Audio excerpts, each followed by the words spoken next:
From the chalk lines of the past to the spotlight of the present, I'm Salma and you're at the heart of the story. This is Crime Scene Center Stage. We look beyond the headlines and the yellow tape to find the humans left in the wake of the unthinkable. Because every tragedy has a name and every victim deserves a curtain call. Let's get into it. In February of 2013, the internet became collectively obsessed with a 4-minute video clip. It showed a young woman inside an elevator, acting in ways that defied easy explanation. She pressed multiple buttons, peered out into the hallway, hid in the corner, and waved her hands in a bizarre, fluid motion as if speaking to someone, or something, invisible.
Days later, her body was found inside a sealed water tank on the roof of that very building.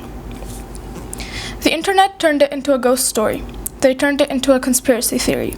But lost in the millions of views, comments, and forum threads was a 21-year-old university student from Vancouver who was just trying to find her place in the world. Today, we are taking Elisa Lam off the internet's bulletin boards and putting her back to the center of her own story. To understand what happened at the Cecil Hotel in Los Angeles, we first have to understand who left Vancouver in January of 2013. Elisa Lam was the daughter of Cantonese immigrants who ran a restaurant in Burnaby, British Columbia. She was a student at the University of British Columbia, bright, insightful, and deeply expressive. We know her inner thoughts because Elisa was an avid blogger. Under the username Ether Fields, she used Tumblr as an open diary. She wrote about fashion, art, and her struggles with school.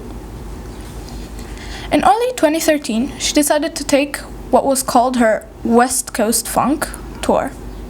She wanted to travel down the coast of California alone.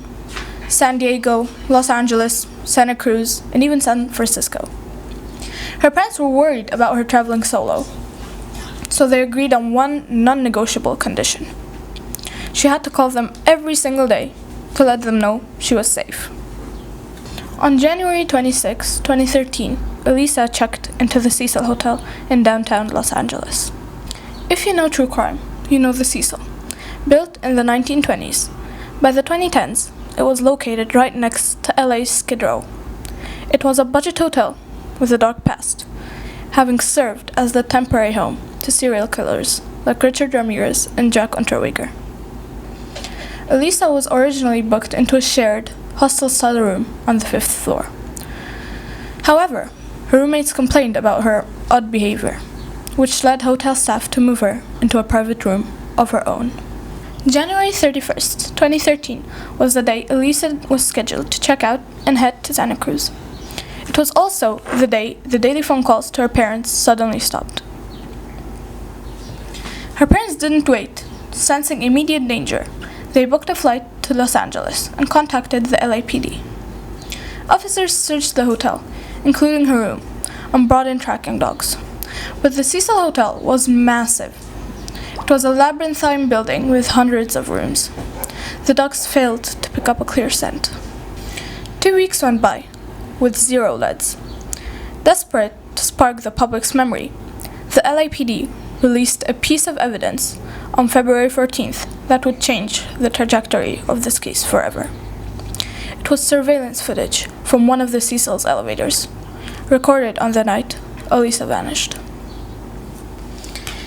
If you watch that video, it's instantly unsettling. Elisa steps into the elevator wearing a red zip-up hoodie and a dark shirt. She bends down and presses a column of buttons, but the door doesn't close. Seeing this, she steps gingerly towards the door, looks out into the hallway, and rapidly moves her head left and right. Moments later, she steps out into the hallway again.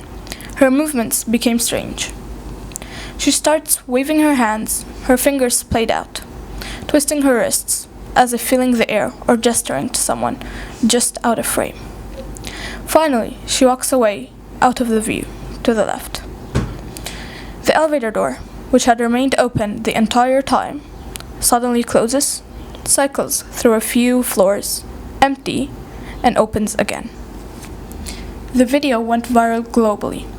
Web sleuths spent millions of aggregate hours analyzing every frame. They accused the hotel staff of a cover-up.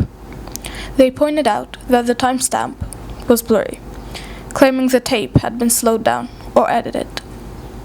People started talking about dark forces, possessions, and government cover-ups. Elisa the human was quickly fading into Elisa the internet urban legend. While the internet theorized, the guests staying at the Cecil Hotel were noticing something wrong with the building's water supply. The water pressure was dangerously low. When turned on, the water ran dark and murky before cleaning up, and it had a strange, sweet, and unpleasant taste. On the morning of February 19th, 2013, a hotel maintenance worker named Santiago Lopez took the elevator to the 15th floor, walked up the stairs to the roof, and climbed a short ladder into the platform holding 4 massive, 8-foot-tall water cisterns. He noticed that the hatch to the main water tank was wide open. Lopez climbed up, looked inside the dark water, and saw a human body floating face up. Roughly 12 inches from the bottom of the tank, it was Elisa Lam. She was completely naked. Her clothes, the exact red hoodie and dark outfit from the elevator video, were floating in the water beside her, coated in a strange, oily residue. The logistics of her discovery fueled even more conspiracies. How did she get onto the roof? The roof doors were alarmed. If opened, an alarm should have blared at the front desk. How did she get into the tank? The tanks were 8 feet tall and had no permanent ladders attached to them. Furthermore, early media reports claimed the heavy lid of the water tank was closed and locked from the outside when she was found, a physical impossibility if she was alone.